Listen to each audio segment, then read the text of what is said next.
KF-21 전투기 1427차 비행 완료. 그런데 MPS 실전 결과 폭로.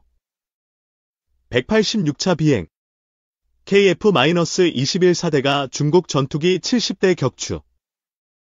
한국 공군 잘못 건들며.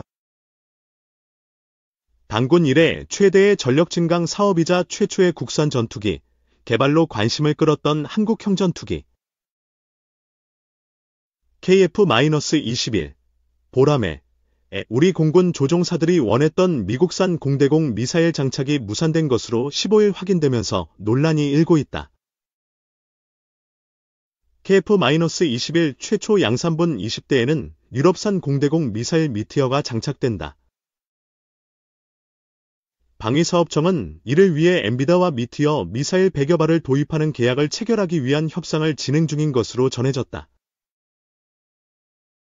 KF-21에 미국산 공대공 미사일을 빼고 유럽산 공대공 미사일만 장착하게 된 데는 방위사업청의 안이한 대응이 있었다는 지적이다. 국회 국방위원회 소속 유용원 국민의힘 의원은 이날 국회에서 열린 방위사업청 등에 대한 국정감사에서 KF-21에 미국산 공대공 미사일이 탑재되지 못한다는 사실을 확인했다. 유 의원에 따르면 전투기에 장착되는 공대공 미사일은 공대지 미사일이나 공중투하 폭탄과는 달리 장착된 레이더와 연동이 필수적이다. 한국은 미국, 영국, 중국 등에 이어 세계 12번째로 꿈의 레이더인 전자주사식 능동배열 SA 레이더 개발에 성공했다. 하지만 방위사업청의 안이한 조치로 인해 미국 정부로부터 미국산 공대공 미사일의 레이더 연동 승인을 받지 못했다. 방위사업청은 KF-21의 미국산 공대공 무장인 AIM-9X, 사이드와인더, AM-120, 암람, 이 탑재되지 못한 이유에 대해 KF-21 체계 개발 중 체계 통합에 필요한 기술 자료 등에 대한 미 정부 수출 승인 지연이 원인이라고 답했다. 방위사업청의 안이한 대응 때문이라는 것을 자백한 꼴이다. 결국 이는 방산 수출 세계 4대 강국이라는 국정과제 달성의 핵심인 국산 항공기의 수출과 직결된 문제라는 게 유 의원의 지적이다. 현재 릭넥스1이 개발 중인 바-56 레이더는 개발 완료 단계에 와왔다. 이 레이더를 장착한 FA-50 수출이 임박했다는 이야기다. 엄밀히 따지면 폴란드나 말레이시아 수출용 바-50에도 릭넥스1이 개발한 SA 레이더를 장착할 수 있었지만 수출 계약에 급급한 나머지 기회를 놓쳤다는 게 업계의 정설로 통한다. 유 의원은 결국 KF-21과 마찬가지로 FA-50 역시 국내 개발된 S 레이더를 장착하고 이와 연동해야 하는 공대공 미사일에 수출 승인을 미국이 거부한다면 미국산 공대공 미사일을 원하는 국가에는 국산 전투기를 수출을 할 수 없는 상황이 발생할 수밖에 없다며 방위사업청은 국내 개발 S 레이더가 미국 무장과 연동이 되도록 하는 정부 대 정부 협상에 적극적으로 나서야 한다고 주문했다. 이 동행과 뉴스터디 러시아 고기 분쇄기로 위장 파병. 김정은의 속내는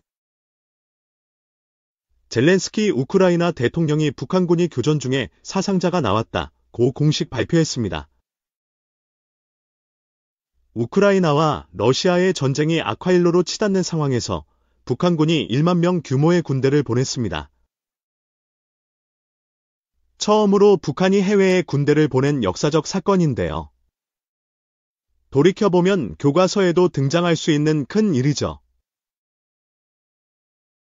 푸틴 러시아 대통령 3차 대전까지 갈 수 있다며 국제사회를 위협하고 있습니다. 이 전쟁은 우크라이나가 아닌 국제사회를 겨냥하고 있는 것이죠. 실제로 유럽 전체가 우크라이나를 지원하고 있고 미국도 비공식적으로 포탄과 무기 등을 지원하고 있습니다. 이런 상황에서 트럼프 대통령은 이 전쟁을 종식시키겠다고 공언했고요. 러시아는 왜 북한의 손을 내밀었고 이 시점에 대규모로 파병을 결정한 북한의 속내는 무엇일까요? 요즘 전쟁은 첨단 무기, 기술전이라고 하지만 실제 우크라이나 전 보면 여전히 전투병력과 재래식 무기는 중심에 있습니다. 흔히 말해 백병전이 여전히 최전선에서는 벌어지고 있는 거죠. 러시아 수도 모스크바에는 모병에 응하면 첫 해 520만 루블을 준다는 포스터가 붙었습니다. 우리 돈으로 약 7,400만 원 정도에 상당히 큰 돈을 준다는 것이죠. 전황 초기에는 용병 바그너 그룹이 투입되기도 했었죠. 거꾸로 푸틴 대통령에게 반란을 일으키려다 그룹 수장 에부게니 프리고진이 비행기 추락 사고로 사망하기도 했지만요. 거액을 줘야 할 만큼 병력이 부족하고 용병을 썼더니 쿠데타를 일으키고 진퇴양난에 빠진 러시아는 북한의 도움을 청한 것이죠. 현재 북한군은 러시아군 소속으로 현장에 투입돼 이른바 K대대로 불린다고 전해집니다. 북한군이 투입된 전장 상황은 상당히 참혹합니다. 북한군은 격전지인 최전선 쿠르스크 지역에 투입됐는데요. 뉴욕타임스는 러시아가 고기 분쇄기에 군인들을 밀어넣는 전쟁 방식을 택하고 있다고 평가하고 있습니다. 쉽게 말해서 최전선에 총알바지를 보내는 전술을 구사하고 있다는 것이죠. 이미 쿠르스크 서쪽에서 교전이 벌어졌고 북한군이 상당수 사망했다는 소식도 들려오고 있고요. 애초에 파병된 북한의 군사들이 이른바 폭풍군단이라고 해서 북한 내에서는 정예부대로 통하긴 하지만 후방 침투에 특화된 특수부대여서 평원 지역인 쿠르스크 지역에서 드론 공격에 취약해 피해가 클 것이라는 분석들이 전문가들 사이에서 나오고 있습니다. 그러다 보니 북한 내에선 파병 자체를 쉬쉬하고 있습니다. 파병된 군인들 당사자도 처음에는 훈련 가는 줄 알았다가 뒤늦게 파병이라는 것을 알았다. 파병 군인 부모가 동요하다 보니 별도로 관리하고 있다는 우리 정보당국 분석도 있는데요. 그런데도 김정은은 왜 파병을 결정했을까요? 북한과 러시아의 군사협력은 지난해부터 심화되어 왔습니다. 지난해 9월 김정은이 러시아를 방문하여 푸틴 대통령과 만났고 이후 러시아 선박이 북한에서 무기를 실어 나가는 모습이 위성으로 포착되기도 했죠. 국정원에 따르면 약 1만 3천 개의 컨테이너가 북한에서 러시아로 보내졌는데 이 중 상당수의 무기가 실려 있었을 것으로 추정됩니다. 실제로 우크라이나군이 획득한 러시아 무기 중에는 북한산으로 추정되는 다연장 로켓포, 대전차 미사일 등이 발견되었습니다. 북한의 KN-23탄도 미사일이 수도 키우 등지에서 발견되기도 했고요. 물론 우크라이나 측에선 명중률이 낮아서 큰 타격은 없었다고는 하지만 북한은 약 800만 발 넘는 무기를 러시아에 지원한 것으로 알려져 있습니다. 이 와중에 올해 6월 푸틴 대통령이 북한을 방문하여 포괄적 전략동반자 협정을 맺었습니다. 주목받은 건 이 협정의 제4조인데요. 쌍방 중 어느 일방이 무력 침공을 받아 전쟁 상태에 처하게 되는 경우 지체 없이 보유하고 있는 모든 수단으로 군사적 및 기타 원조를 제공한다는 내용입니다. 러시아든 북한이든 어느 한쪽에 전쟁이 나면 자동으로 군사 개입한다는 조항으로 해석될 만한 조항이죠. 1961년 한국전쟁 당시 북한과 소련이 맺은 조소협정 수준이라는 평가가 나올 만큼 러시아와 북한이 군사적으로 밀착한 것인데요. 이번 파병이 상당히 오래전부터 기획된 것임을 보여주기도 합니다. 이번 파병 특이한 점은 북한군이 러시아 군복을 입고 파병되었다는 것입니다. 한마디로 러시아군으로 위장 파병한 것인데요. 북한군에게 시베리아 몽골계 원주민인 야쿠티아, 부라티아족으로 위장한 여권을 줬다는 이야기도 나옵니다. 즉, 북한군이 전사해도 러시아군이 전사한 것처럼 처리된다는 뜻이죠. 이렇게까지 해서 북한군이 군대를 보낸 이유는 무엇일까요? 우선 젤렌스키 우크라이나 대통령은 외화벌이 목적이 큰 것으로 보고 있습니다. 국정원이 파악한 바에 따르면 러시아가 북한군 한 명당 월 2,000달러, 우리 돈으로 약 300만 원을 준다고 합니다. 따지고 보면 용병을 쓴 셈이죠. 쉬쉬하면서 파병했는데 이 돈이 파병한 군인 가족들에게 고스란히 갈지는 의문입니다.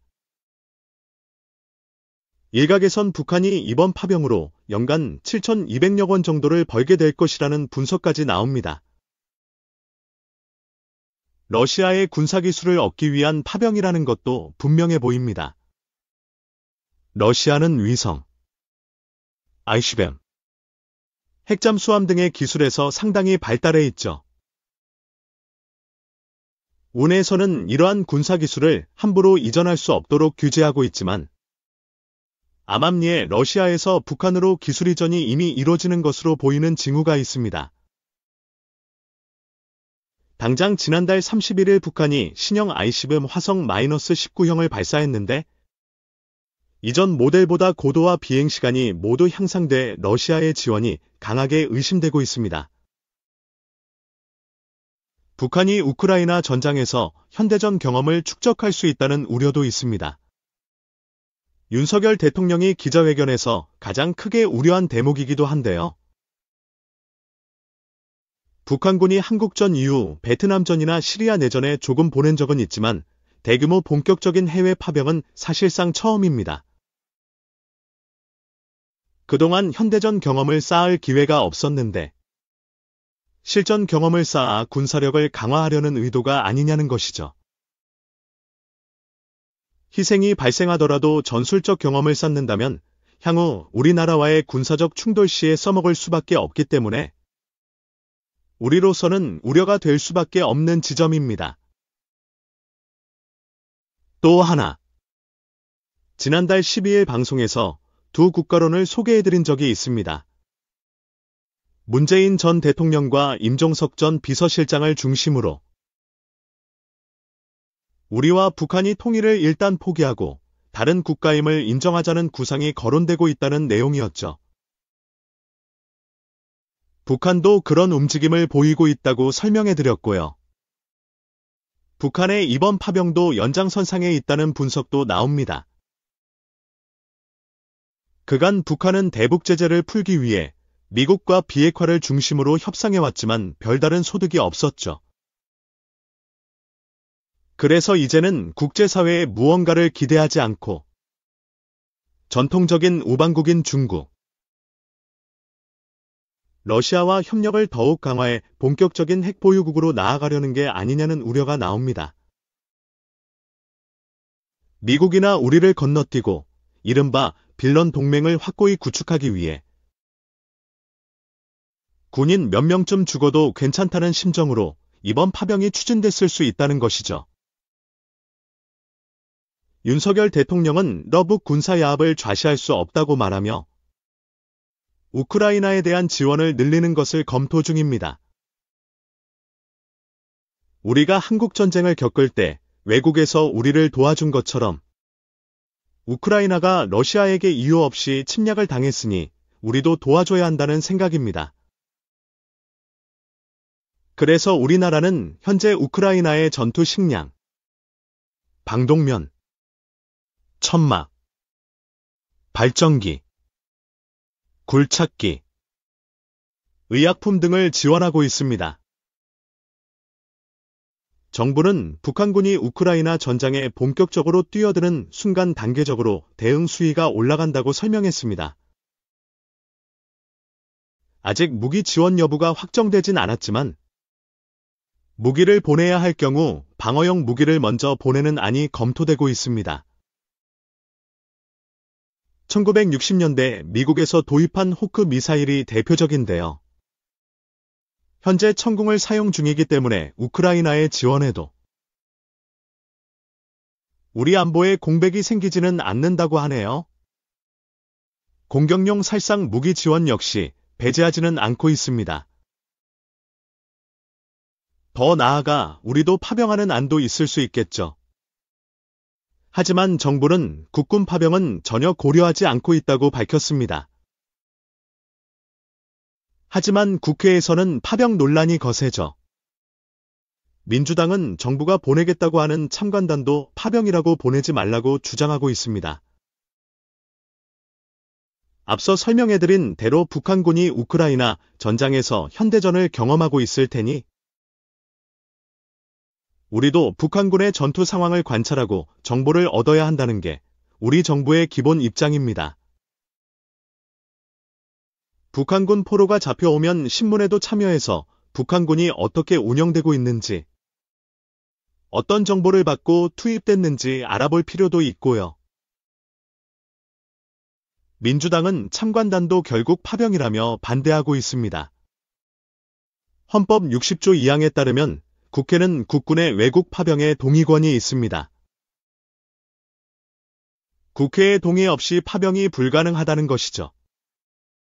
현재 민주당이 국회의 다수당이니 파병을 하려면 동의를 받으라는 게 민주당 입장입니다.